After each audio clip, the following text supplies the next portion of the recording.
สวนสัตว์เกียงใหม่กันที่นี่ก็จะเป็นทางเข้าสวนสัตว์เกียงใหม่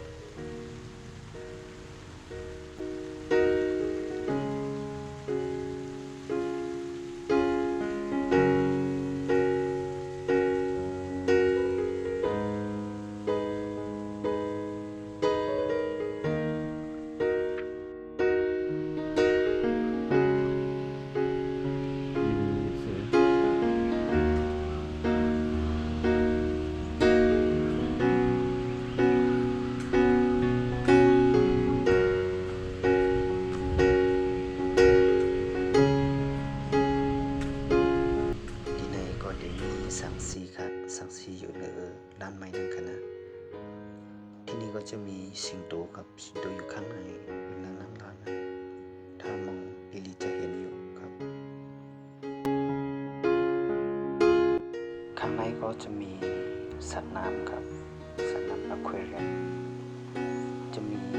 ปลาสลามแล้วก็นกควินแล้วก็ปลาหลายๆชนิดนะครับข้างในก็ได้มีสัตว์น้ำขนาดตัวสัตว์อันอยู่ในน้ำมันจะอันอยู่ตามบนตัวเขาอันมีจมน้ำแข็งฉะนั้นก็นะมันจะนำนกควินขอปลาลงปลาสลามใช่ไหมครับ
พี่ต้อง